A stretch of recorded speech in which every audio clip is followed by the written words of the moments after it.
주의 말씀 찾아보겠습니다. 사도행전 1장 6절부터 11절 말씀입니다.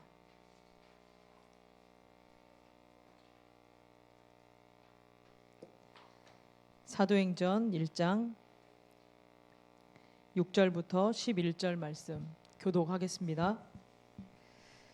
그들이 모였을 때에 예수께 여쭈어 이르되 주께서 이스라엘 나라를 회복하심이 이때니까 하니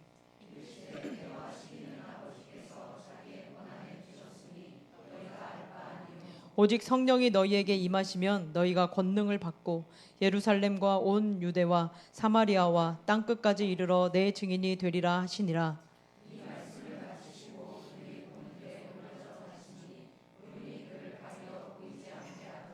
올라가실 때 제자들이 자세히 하늘을 쳐다보고 있는데 흰옷 입은 두 사람이 그들 곁에 서서 함께 읽습니다. 이르되 갈릴리 사람들아 어찌하여 서서 하늘을 쳐다보느냐 너희 가운데서 하늘로 올려지신 이 예수는 하늘로 가심을 본 그대로 오시리라 하였느니라. 아멘. 사도행전 두 번째 말씀 내 증인이 되리라 라는 말씀으로 목사님 말씀 전해주시겠습니다. 우리 옆에 분과 인사 나누겠습니다. 당신은 예수님의 증인입니다.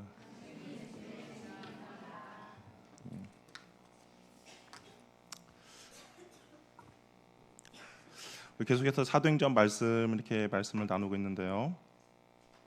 예수님께서 저번 주에 그 성령 세례를 이제 베푸실 것을 약속을 했습니다.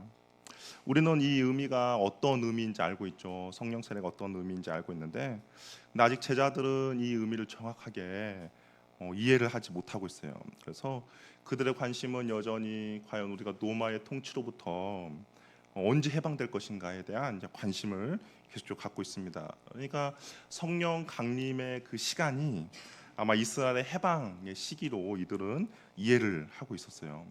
예수님께서 십자가를 지러 가실 때도 마찬가지였죠. 십자가를 지시기 전에 내가 곧 이제 대제사장들과 서기관들에게 잡혀서 십자가를 질 것이다라고 했을 때 제자들은 어떻겠습니까? 아 그때가 그러면 하나님 나라의 회복이 일어나는 때인가 보다라고 생각했던 것처럼 예수님께서 하나님 나라의 이야기를 하고 이제 성령 세례 이야기하고 성령 강림의 이야기를 하니까 아 그러면 이때가 이스라엘을 회복하는 때인가 보다라고 생각을 했습니다.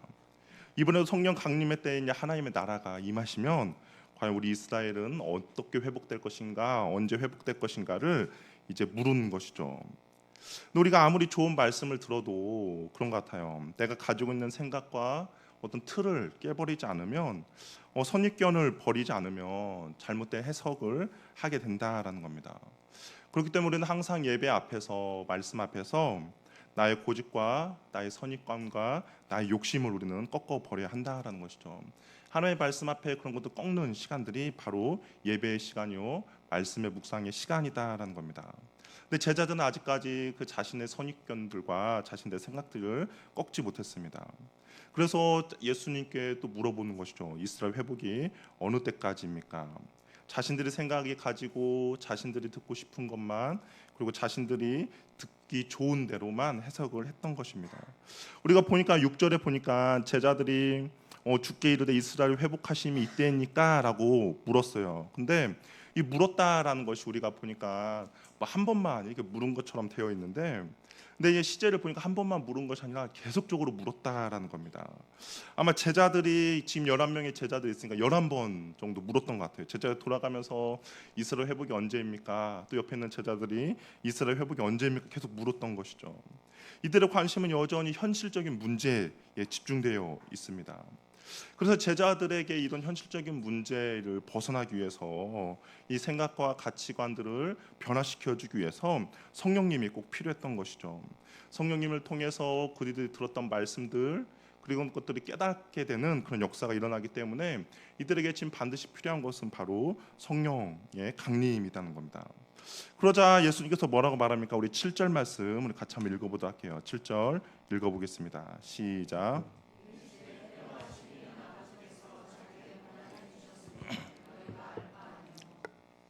예, 때와 시기는 너희가 알 바 아니다라고 이야기합니다. 이 때와 시기는 너희들에게 속한 것이 아니다라는 거예요. 이것은 하나님의 고유의 영역이라는 것이죠. 하나님의 영역은 너희가 신경 쓸 필요가 없다라는 겁니다. 단지 너희가 해야 될 일은 너희에게 맡겨진 그 증인의 역할만을 잘 감당하면 된다는 거예요. 하나님의 때가 언제 이루어질 것인지 이 하나님의 영역에 대해서 너희가 신경 쓰고 여기에 대해서 너희가 알 것이 아니라 그냥 오늘 하루 너희들에게 맡겨진 그 증인의 사명을 잘 감당하라고 이야기를 하고 있는 것이죠. 마지막 때에 언제 세상의 끝이 오는가에 대한 관심 있죠. 궁금해합니다. 맞습니다. 저도 궁금합니다. 그러나 이 일은 하나님께 속해 있다라고 이야기를 하는 것이죠. 그렇다면 왜 하나님께서는 이것을 비밀로 감추었을까? 혹시 종말의 때를 하나님께서 왜 비밀로 감추었는지에 대해서 혹시 생각해 보셨습니까? 이 가만히 한번 생각해 보면 아마 모르는 것이 약이다라는 그런 생각이 들어요. 만약에 주님의 그 재림의 때를 안다라고 하면 아마 사회는 큰 혼란에 빠지게 될 것입니다. 만약 당장 내일이다. 그럼 여러분 어떻게 하시겠습니까? 내일 주님께서 오신다. 그럼 아마 여기 남아 계신 분들은 별로 없을 것 같아요. 아마 그 소식을 못 들은 사람들만 남아 있을 것이고 아마 다 뿔뿔이 흩어져 있을 것입니다. 아마 혼란과 혼란에 빠지겠죠. 아니 한 달 전부터 이미 대혼란, 사회는 대혼란에 빠질 것입니다. 알면 감당할 수 없기 때문에 하나님께서 그 주님의 재림의 때는 비밀로 붙이신 것이죠. 예수님께서 우리를 사랑하시기 때문에 알지 못하게 하신 것이죠. 그렇기 때문에 우리는 앞에서도 말한 것처럼 우리가 해야 될 것은 그냥 오늘 하루 나에게 주어진 삶에 대해서 우리가 충성되이 살아가는 것만이 우리의 역할이고 그 주님의 재림의 때는 하나님의 역할이라는 겁니다. 예수님께서 복음서에서 종종 이런 말씀하셨어요. 재림에 대해서 예수님께서 몇 가지 비유들을 이야기해 주셨습니다. 그런데 그 비유를 가만히 잘 들어보면 뭐 열처녀 비유도 마찬가지고요, 뭐 달란트 비유도 마찬가지인데 그런 것들 잘 들어보면 어떤 때가 정해져 있지는 않습니다. 언제 뭐 때가 올 것이다라고 이야기하지 않아요. 그러나 그 안에서 주님께서 재림을 준비한 우리들의 자세에 대해서는 분명히 이야기하고 계시는데요. 깨어서 준비하라는 것이죠. 언제 주님께서 올지 모르니까 너희들이 해야 될 것은 깨어서 주님께서 너에게 맡겨주신 그 일을 잘 준비하고 있다면 주님께서 어느 날 도적같이 올 것인데 그날에 깨어 준비하고 있는 자들에게 주님의 칭찬이 있을 것이다라고 이야기를 하고 있다는 겁니다. 주님의 재림의 때를 기다리면서 우리가 산속에 들어가서 그 때를 기다리는 건 아니고 어떤 섬에 들어가서 주님의 때를 기다리는 것이 아니라 그냥 주님께서 오늘 나에게 맡겨주신 그 달란트를 가지고 오늘도 내가 주님의 나라를 위해서 영광을 위해서 하루하루 충성되게 살아갈 때 그때 주님께서 오셔서 우리를 칭찬해 주신다라는 것이죠. 그렇기 때문에 우리는 이 주님의 영역에 속해 있는 것을 알고자 할 수도 없고 또한 알아서도 안 되지만 우리가 해야 될 것은 무엇이냐? 하루 주님께서 나에게 허락해 주시니까 하루를 우리는 최선을 다하며 살아갈 때 결국 주님의 칭찬을 받게 된다라는 겁니다. 주님께서 그 주님의 때는 비밀로 감추어 놓으신 것이죠. 그래서 예수님께서 다시 한번 제자들에게 성령 강림 때 그렇다면 너희들이 과연 어떻게 그 하루하루 충성되게 살아야 될지에 대해서 이야기해 주는데요. 우리 8절 말씀 같이 한번 읽어보도록 하겠습니다. 같이 한번 읽겠습니다. 시작.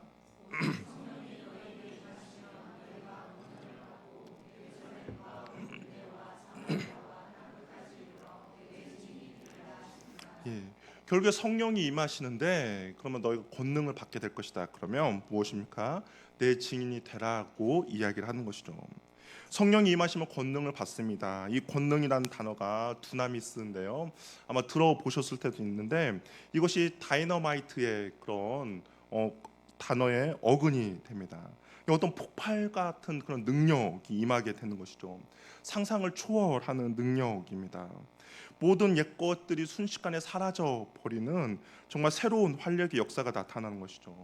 그 성령이 임한 사람, 성령이 임한 교회는 이전과 다른 그런 사역의 역동성이 일어나게 된다라는 것이죠. 이전에는 내 힘으로 내 능력으로 사역을 했다면 이제 성령이 너희들에게 임해서 권능을 받으면 내 힘과 내 능력이 아니라 성령의 힘과 성령의 능력으로 그런 것들을 감당하게 된다라는 겁니다. 이웃을 사랑하는 것도 마찬가지죠. 그전에는 내 안에 있는 어떤 능력으로 이웃을 사랑하며 원수도 용서해 주려고 했는데, 근데 성령의 능력이 임하면 그 하나님께서 주시는 그 감동, 하나님께 주신 사랑으로 우리가 옆에 있는 이웃도 원수도 사랑하며 가게 된다라는 겁니다. 또한 마음이 평안해지죠. 상황과 환경은 기뻐할 수 없는 상황과 환경에도 불구하고 내 안에 계신 성령께서 주신 그 기쁨으로 인하여서 감사가 넘치게 되는 것입니다. 성령의 충만 없이는, 성령의 충만이 없어도 자기의 힘과 자기의 뜻으로 신앙인의 모습을 갖추면서 사역을 할 수도 있습니다. 그러나 자기의 힘과 자기의 능력이 사라져 버리면 그것으로 끝이 나는 것이죠. 그러나 성령의 충만함으로, 성령의 힘으로, 성령이 주신 능력으로 우리가 사역할 때는 모든 일, 그 일을 끝까지 우리가 충성되이 감당할 수가 있다라는 겁니다. 왜냐하면 내가 지치고 힘들 때 하나님께서 그 일을 감당할 수 있는 힘을 우리에게 계속적으로 공급해 주기 때문인 것이죠. 그렇기 때문에 우리는 성령의 능력과 성령의 충만함을 받아야 한다라는 겁니다. 위로부터 임하는 능력을 우리는 충분히 경험하고 사모해야 한다라는 것이죠. 우리는 그 하나님의 능력을 목말라야 한다라는 거예요. 우리 심령이 가난한 자, 정말 매 끼를 굶어서 한 끼라도 먹고 싶은 그 갈급한 심령을 가지고 우리가 그렇게 성령의 충만을 구해야 한다라는 겁니다. 그러니까 있어도 그만 없어도 그만이 아니라 절대적으로 필요하다는 것이죠. 이것이 없으면 나는 절대적으로 안 됩니다라는 마음으로 우리가 성령을 충만을 간구하며 나아갈 때 그 성령의 능력이 우리들에게 임하게 된다라는 것이죠. 주님께서 성령의 권능을 주시는 이유는 무엇입니까? 증인의 삶을 감당시키기 위함인 것이죠. 증인의 삶은 선택이 아니라 저 여러분들에게 있어서 필수인 겁니다. 기독교 생활을 한다는 것은, 내가 신앙인으로서 산다는 것은 내 개인적인 삶에 머물러 있는 삶이 아니다라는 거죠. 내 문제, 내 가정, 내 교회에만 머무는 것이 아니라 예루살렘과 온 유대와 사마리아 땅끝까지 이르러서 증인이 되는 삶이라는 것입니다. 나의 생활 터전인 예루살렘뿐만 아니라 내가 정말 죽도록 싫어하는 그 사마리아 지역도 가야 되고, 그리고 한 번도 가본 적이 없는 땅끝까지도 나아가야 한다라는 것이죠. 교회가 추구하며 나아가야 할 방향이라는 겁니다. 우리 하늘영광교회가 추구하며 나아갈 방향이 그냥 이 교회 안에서만 머물러 있는 것이 아니라, 그 예루살렘 안에서만 머물러 있는 것이 아니라, 우리 교회가 가기 싫어하고 정말 어떻게 저런 사람들에게 복음을 전할까라는 곳까지 가야 하며, 한 번도 가지도 못한 땅끝까지 우리가 온전히 복음을 들고 증인의 삶을 그쪽까지 전달해야 한다라는 것이죠. 그래서 사도행전을 보면 예루살렘과 사마리아와 땅까지 어떻게 복음을 전하며 교회가 어떻게 세워져 있는지를 그대로 보여주고 있다라는 겁니다. 아마 사도행전 초반에는 예루살렘에서 복음이 어떻게 전달되고 복음에 어떻게 부흥이 이루어지는 것을 보여주죠. 그리고 또 중반 정도에 가면 사마리아와 그 온 유대 가운데 하나님의 말씀이 어떻게 흥왕하는지를 보여줍니다. 그리고 후반에 가면 어떻게 됩니까? 바울을 통하여서 정말 땅끝까지 복음이 어떻게 이루어지는지를 보여주는 것이죠. 그렇다면 우리 교회도, 그리고 저와 여러분들도 그런 일들을 감당해야 한다라는 겁니다. 내 교회, 내 자신, 내 가정뿐만 아니라 정말 예루살렘과 사마리아와 땅끝까지 우리가 그 복음을 전하는 일을 오늘 감당해야 한다라는 것이죠. 주님은 내 증인이 되라 하십니다. 증인은 보고 들은 것이 있어야죠. 필요한 것을 보고 듣지 못했다면 애당초 증인이 될 수 없습니다. 또한 증인은 진실만을 증언해야 돼요. 주님께서 우리에게 당신의 증인이라고 하신 것은 이런 의미를 갖고 있다라는 겁니다. 너가 보고 들은 것을 반드시 전해야 되고 반드시 진실만을 전해야 한다라는 겁니다. 우리를 사랑하시고 우리를 십자가의 제물로, 우리를 사랑하셔서 우리를 위해 십자가의 제물로 돌아가시고, 그리고 죽은 자 가운데서 다시 살아나신 주님을 우리는 듣고 본 증인들이라는 것이죠. 그래서 우리는 매일의 삶 가운데서 내가 서 있는 곳에서 증인의 역할을 감당해야 한다라는 겁니다. 그곳에서 주님의 증인으로 우리는 증언하며 살아야 한다라는 것이죠. 세상의 증인과 이 예수님의 증인이 다른 것이 있어요. 세상의 증인은 말로만 하면 됩니다. 내가 어떤 것을 보았고 어떤 것이 이렇게 됐다라는 거 말로만 하면 되는데, 예수님의 증인은 말로만 하는 것이 아니라 삶으로 그것을 보여주어야 한다라는 것이죠. 주님께서 보여주신 생명과 그 사랑을 우리가 서 있는 자리에서 우리도 삶으로 증언해야 하는 것이 예수님의 증인이 해야 할 일이다라는 것이죠. 증인으로 선다는 것은 어떻습니까? 쉬운 일이 아니죠. 우리가 예전에 길을 가다 보면 어떤 현수막에서 목격자를 찾습니다라는 그런 문구가 많이 있었습니다. 그런데 그 사건을 목격한 목격자라도 그 일에 쉽게 나서지 않아요. 왜 쉽게 나서지 않습니까? 귀찮죠. 왜냐하면 그것을 내가 목격했고 증인으로서 서려면 오고 가라면서 귀찮게 합니다. 그리고 혹시 이런 저런 일에 휘말리기 싫어서 사람들이 보았지만 그냥 무시하고 보지 못한 것처럼 생활합니다. 그러나 예수님의 증인은 그렇게 해서는 안 된다라는 것이죠. 들은 것이 분명하고 본 것이 명확하다면 우리는 피하거나 위증을 해서는 안 되는 것이죠. 그래서 초대교회 많은 사람들이 증인을 거부하면 정말 자신의 재산도 유지할 수 있었고 자신의 생명도 유지할 수 있었음에도 불구하고 순교를 선택했던 것입니다. 손해를 선택을 했어요. 왜 그러냐? 자신이 보고 들은 것을 증언하지 않을 수 없었기 때문에 그것을 자신의 손해가 되더라도 심지어는 자신의 목숨이 앗아가는 일이 벌어지더라도 그 증인됨을 포기하지 않았다라는 것이죠. 그래서 증인이라는 단어, 이 마르티스라는 단어인데요. 여기서 순교자라는 단어, 마터라는 단어가 여기에서 생겨났다라는 겁니다. 그러니까 사람들이 증인 그러면 순교라고 생각을 했던 것이죠. 들은 것이 분명하고 본 것이 너무나도 확실했기 때문에 죽음의 위협 앞에서도 자신이 알고 있는 것을 그리고 저버리지 않고 그것을 당당하게 증언했다라는 겁니다. 위증하지 않았다는 거예요. 내가 보았는데 보지 않았다라고, 내가 들었는데 듣지 않았다라고 위증하지 않았다는 것이죠. 자신의 직무유기를 하지 않았다라는 겁니다. 그래서 마터 순교자가 될지언정 마르티스 증인됨을 포기하지 않은 것이죠. 그래서 이 증인이 되기 위해서 필요한 것은 바로 성령의 충만함이라는 겁니다. 내 힘으로 감당할 수 없죠. 죽음 앞에서 우리가 어떻게 예수님의 증인으로 살아갈 수 있겠습니까? 내가 손해보고 내가 억울함을 당하고 옥살이를 하고 있는 그 상황, 내 힘과 내 능력을 어떻게 감당할 수 있겠습니까? 그러나 성령의 권능이 임하면, 하나님의 그 성령의 충만하심이 임하면 그 증인을 감당할 수 있기 때문에 주님께서 성령의 권능이 임하시면 너희가 내 증인이 되라고 말씀하고 있는 것이죠. 이 권능을 우리가 어떤 외적인 능력으로만 생각하는 경향이 있습니다. 하지만 외적인 능력보다 더 중요한 것이 있는데 그것은 바로 사랑이라는 것이죠. 사랑이 없다면 아무것도 아닙니다. 사랑이 없다면 외적인 능력은 아무 쓸모도 없고 필요도 없다라는 것이죠. 우리 고린도전서 13장에 보면 그렇죠. 바울이 이렇게 말합니다.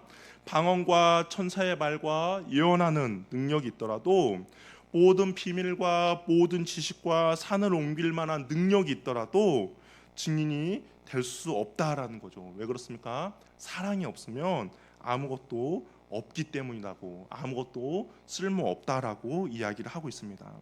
사랑이 없는 상태에서 성령의 외적인 능력은 자신의 뜻과 자신의 정욕과 자신의 야망을 채우는 도구로 전락될 가능성이 너무나도 다분한 것이죠. 사랑이 없는 능력은 의사의 손에 들려있는 칼이 아니라 강도의 손에 들려있는 칼과 마찬가지라는 겁니다. 위협하며 굴복시키며 폭력을 가하는 그런 칼로 전락할 수밖에 없다라는 것이죠. 그렇기 때문에 이 성령의 충만하심의 가장 기본적인 것은 무엇이냐? 바로 사랑함이라는 것이죠. 내 옆에 있는 사람을 내가 사랑하지 못하는데 어떻게 내가 한 번도 가보지 않는 땅 끝에 있는 사람을, 지구 반대편에 있는 사람을 위해서 내가 증인으로 헌신하며 수고하며 사랑할 수가 있겠습니까? 내 옆에 있는 사람도 내가 용납하고 섬기지도 못하는데 어떻게 저 멀리에 있는 사람을 내가 사랑하며 섬길 수 있겠냐는 것이죠. 성령님은 우리를 사랑하시는 삼위일체 하나님의 영이시기 때문에 사랑으로 우리 안에 먼저 다가오십니다. 진정으로 성령 충만한 사람은 그 안에 주님의 사랑이 가득한 사람이죠. 그래서 그 사랑으로 인하여서 헌신과 수고와 열심을 내어서 다른 사람에게 복음을 전하는 그 증인의 역할을 온전히 감당하며 나아갈 수가 있다라는 것이죠. 사랑으로 충만한 사람은 예루살렘과 온 유대와 사마리아 땅끝까지 이르러 증인이 될 것입니다. 내 삶에 가까운 영역뿐만 아니라 내가 가기 싫어하는 사람에게도 복음을 전하며 나갈 것이고, 결국엔 내가 한 번도 가보지 않는 그 땅끝까지 증인의 역할을 온전히 감당할 수가 있다라는 것이죠. 이 말씀을 마치고 예수님께서 이제 하늘로 올라가십니다. 그리고 보이지 않게 됐어요. 제자들이 계속 주님을 쳐다보고 있으니까 어떤 일이 벌어지냐, 흰옷 입은 두 사람이 그들 곁에 나타나서 이런 말을 해요. 우리 11절 말씀 같이 한번 읽어보겠습니다. 시작.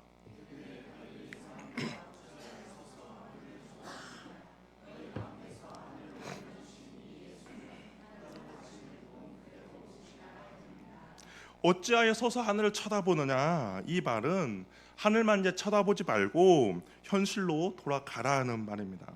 앞에서는 제자들의 이스라엘 회복이 언제입니까? 인지 물었죠.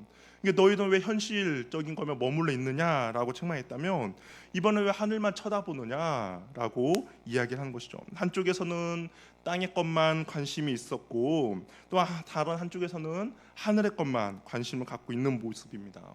어떻게 보면 둘 다 책망을 하고 있는 것이죠. 균형이 필요하다라는 겁니다. 어느 한쪽에만 치우치는 것이 아니라 균형을 갖춘 신앙이 우리들 가운데 필요합니다.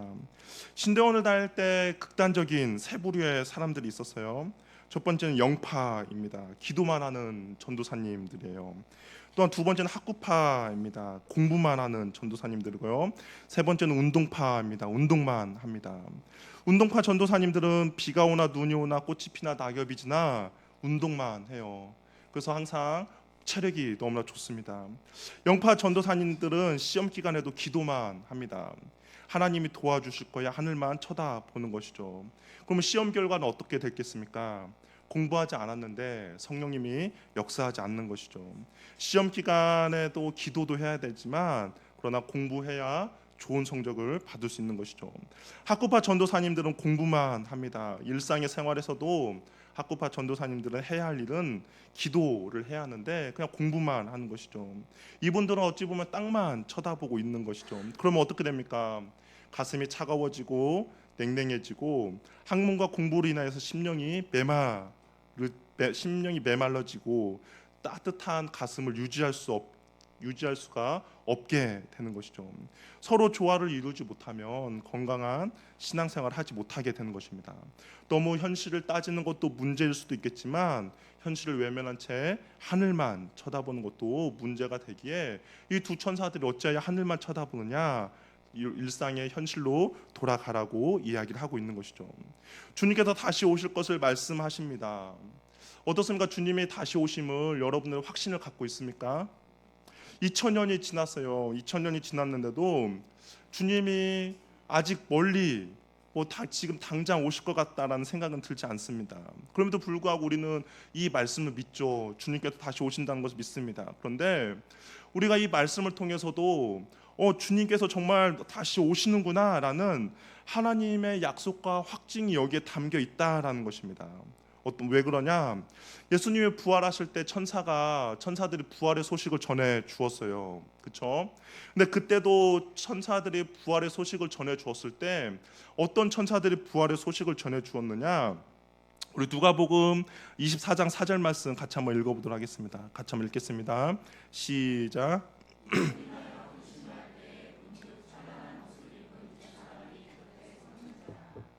예수님의 부활의 소식을 전해준 천사들, 그러니까 예수님의 무덤에 아무 없었어요. 무덤에 예수님의 시체가 없었습니다. 근심하고 있었는데, 근데 갑자기 찬란한 옷을 입은 두 사람이 그 곁에 서서 예수님의 부활의 소식을 전해 주었던 것이죠. 우리 이스라엘의 구약에서 한번 생각해 보세요. 증인의 역할을 하려면 어떻게 해야 합니까? 두 명의 목격자가 있어야 합니다. 한 사람만은 증인으로서 형성이 될 수가 없어요. 똑같은 상황을 본 사람이 두 명의 목격자가 있고 그 두 명의 증언이 있어야만이 이 사건이 실질적인 사건으로 받아들이게 되는 것이죠. 그 말이 참된 것이다라고 받아들입니다. 그런데 예수님의 부활의 소식을 누가 이야기를 해줬냐? 흰 옷을 입은 두 사람이 부활의 소식을 그 예수님의 시체가 없어진 거에서 근심하던 사람들에게 전해 주었습니다. 그런데 어떻게 됐습니까? 진짜 예수님의 부활하셨죠. 그 부활이 실질적으로 일어난 것을 이 두 명의 천사가 증언함으로써 이루어졌습니다. 그러니까 두 명의 천사들이 증인의 역할을 한 것이죠. 근데 오늘 말씀도 보세요. 오늘 말씀 10절을 보면 어떻습니까? 흰옷 입은 두 사람이 그들에게 이야기를 했다라는 것이죠. 그럼 어떤 의미일까요? 증인이 두 명 있다는 것은 반드시 이 말은 사실임을 증언해 준다라는 것이죠. 예수님의 부활이 두 명의 천사로 인해서 예수님이 부활했다라고 증언을 해 주었다면 다시 11절처럼 이 하나님 예수님이 올라가신 그대로 다시 오실 것이다라고 두 명의 천사가 증언을 하고 있다라는 겁니다. 그러면 무엇입니까? 반드시 이 말씀은 이루어진다라는 것이죠. 예수님의 때와 시기는 우리가 언제인지 알지는 못합니다. 그러나 반드시 일어나는 사건임을 이 두 명의 천사가 증언하고 증인으로 서 있다라는 것입니다. 그러면 주님은 어떻게 오시는가? 올라가신 본 그대로 오신다는 거예요. 승천하신 그대로 오신다라는 겁니다. 요한계시록에 보니까 정말 그의 옆구리에 창을 찌른 자들도 볼 정도로 오신다라고 이야기를 하는 것이죠. 그렇기 때문에 2000년 전에 예수님이 이 땅에 오실 때 여인의 몸으로 통해서 오셨습니다. 그런데 다시 재림하실 때는 그 여인의 몸을 통해서 오시지 않고 올라가신 너희가 모습 본 그대로 예수님께서 오신다라고 이야기를 하고 있는 것이죠. 우리 주변에 얼마나 스스로 자칭 예수인 사람들 얼마나 많습니까? 뭐 너도 나도 다 예수라고 해요. 그런데 그들 중에서 과연 여자의 몸에서 태어나지 않는 사람 누가 있습니까? 없죠. 다 여자의 몸에서 태어났습니다. 그렇기 때문에 이 말씀에 합당하지 않은 것이죠. 승천하실 때처럼 하늘에서 직접 강림하실 것입니다. 조용히 몇 명만 알게 오는 것이 아니라 세상 모든 사람들이, 심지어 주를 믿지 않는 사람들도 하늘로부터 재림하는 예수님을 보게 된다라는 것이죠. 이것이 두 명의 천사가 증인이 되어서 지금 우리들에게 밝혀주고 있다라는 것이죠. 그렇기 때문에 몰래 왔다든지 뭐 여자의 몸을 통해서 왔다든지 그런 예수들은 다 거짓된 예수라는 것이죠. 예수님은 반드시 하늘에 올라가신 대로 모든 사람들이 다 볼 수 있도록 다시 이 땅 가운데 재림하신다라는 것이죠. 하늘을 쳐다보고 있는 제자들을 천사들이 뭐라고 부릅니까? 갈릴리 사람들아라고 불러요. 왜 갈릴리 사람들이라고 불렀을까? 원래 이게 제자들을 사도들아, 아니면 예수님의 제자들아, 좀 그렇게 불러주면 되잖아요. 근데 갈릴리 사람들아라고 부릅니다. 여러분이 갈릴리 사람들아라는 것이 어떤 의미가 담겨 있습니까? 여러분들 만약 누군가가 여러분들의 어떤 좀 수치스러운 과거를 가지고 여러분을 부른다, 그러면 어떨까요? 기분 나쁘죠. 아마 이 갈릴리 사람들아라는 것은 당시 이스라엘 사람들이 약간 예루살렘에서 먼 지역이잖아요. 그러니까 사람들 무시할 때 좀 천하게 볼 때 부르던 그런 호칭입니다. 그들의 신분이 어떤 것인지를 알려주는 거죠. 예수님 만나기 전에 예루살렘에 가면 사람들이 갈릴리 사람 아니야? 라고 해서 무시하던 그런 호칭이라는 것이죠. 갈릴리 사람들은 보여줄 것도 없고 자랑할 것도 없는 모습의 사람들인 것이죠. 천사들은 제자들에게 갈릴리 사람들아 라고 부른 이유는 다른 것이 아닙니다. 복음 전파의 사명을 감당하기 위해서 겸손함을 잊지 않도록 그들에게 너희들은 갈릴리 사람들이야 라고 불러주고 있다는 것이죠. 왜 이들에게 겸손함이 필요할까요? 제자들은 예수님의 십자가의 죽음, 부활, 승천까지 목격한 사람들입니다. 특별히 선택받은 사람이죠. 2000년 동안 이 땅을 거쳐간 사람들 중에서 이 모든 것을 직접 체험하고 목격한 사람은 11명밖에 없다는 겁니다. 구약에서 아무리 정말 위대한 선지자 이사야, 엘리야, 엘리사, 예레미야 같은 선지자들도 이런 것들을 경험하지 못한 선지자입니다. 그러나 이 11명의 사람들은 예수님의 죽음과 부활, 승천까지 모든 것들을 다 목격한 사람들이에요. 따라서 계속 하늘만 쳐다보던 제자들의 자부심과 자긍심이 얼마나 크겠습니까? 그래서 갈릴리 사람들아 라고 불러주는 겁니다. 제자들이 빠지게 될 교만의 위험성을 일깨워 주는 것이죠. 증인의 삶을 전하기 위해서는 오직 겸손한 사람에 의해서만 증인의 삶은 온전히 완성될 수 있기 때문인 것입니다. 우리는 하나님의 주신 은사를 가졌다고, 하늘의 비밀을 보았다고, 하나님의 음성을 들었다고 정말 하늘 높은 줄 모르고 교만한 사람들을 우리는 종종 보게 됩니다. 자신의 의를 드러내죠. 다른 사람보다 우월하다고 생각합니다. 그러나 아무리 보고 듣고 가졌다 할지라도 제자들보다 많은 것을 보고 많은 것을 듣고 많은 것을 가진 사람은 아무도 없다라는 것이죠. 제자들이 겸손함으로 증인의 삶을 온전히 잘 감당한 삶을 보였다면 우리도 당연히 그리해야 한다라는 것이죠. 우리까지 복음이 지금 전해졌습니다. 이 예루살렘에서 시작된 복음이 정말 땅끝인 저와 여러분들에게 복음이 전해졌죠. 그렇다면 이 복음이 전해졌다라는 것은 제자들이 갈릴리 사람들아 그 겸손함을 잊지 않고 증인의 삶을 온전히 살았다라는 것이죠. 그러면 이 복음이 우리에게 전해져 갈릴리 사람임을 잊지 않았다면 우리도 사랑과 겸손함으로 섬김으로 증인의 역할을 온전히 감당해야 한다라는 것입니다. 교만함으로는 절대로 증인의 모습을 드러낼 수가 없다라는 것이죠. 한국교회 큰 부흥이 초대교회 때 한국교회 큰 평양 대부흥이 있었습니다. 근데 그 대부흥이 일어났을 때 어떻게 그런 회개 역사와 부흥이 일어났는가? 선교사님들이 그런 회개 역사들이 일어났어요. 그러면서 어떤 고백들을 했냐면 자신이 조선 사람들 무시했다라는 거죠. 겸손함이 아니라 갈릴리 사람이 그런 것이 아니라 좀 하나님의 그 복음을 들고 있다라는 교만함이 있었던 것입니다. 그래서 그 사람들 무시했다는 거예요. 복음을 전하러 갈 때 가마를 타고 복음을 전하러 갔다라는 겁니다. 그 더러운 사람들 오면 그들을 밀어냈다라는 거예요. 그런데 하나님께서 그들을 겸손하게 만지셨습니다. 선교사님을 겸손하게 만드시고 나서 그들 가운데 그것이 교만함이고 하나님이 기뻐하지 않는다는 것을 먼저 선교사님들이 회개하며 주님 앞에 겸손함을 나아갔을 때 그때 비로소 이 한국 교회 역사 가운데 대부흥이 일어나기 시작했다는 겁니다. 증인의 삶은 절대로 교만함에서는 이루어질 수 없는 것이죠. 겸손함으로 우리가 주님 앞에 나아갈 때 그 증인의 역할을 온전히 감당할 수가 있다라는 것입니다. 하나님 앞에서의 교만은 하나님의 말씀의 지배를 받지 않는 사람인 것이죠.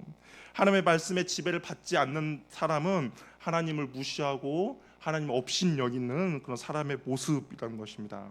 말씀을 마음에 담고 말씀의 지배를 받는 것이 우리는 겸손임을 꼭 기억하셔서 정말 저와 여러분들이 이 증인의 삶을 온전히 감당하는 저와 여러분이 되기를 바랍니다.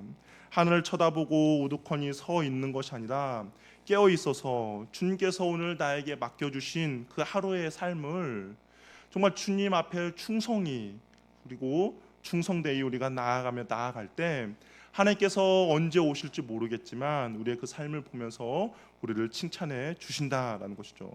겸손한 주님의 증인이 되어 우리 가정과 우리 직장과 그리고 우리의 지역을 넘어서 세계 열방에 복음을 전하는 증인의 역할을 감당하는 저와 여러분 그리고 하늘 영광교회가 되기를 바랍니다.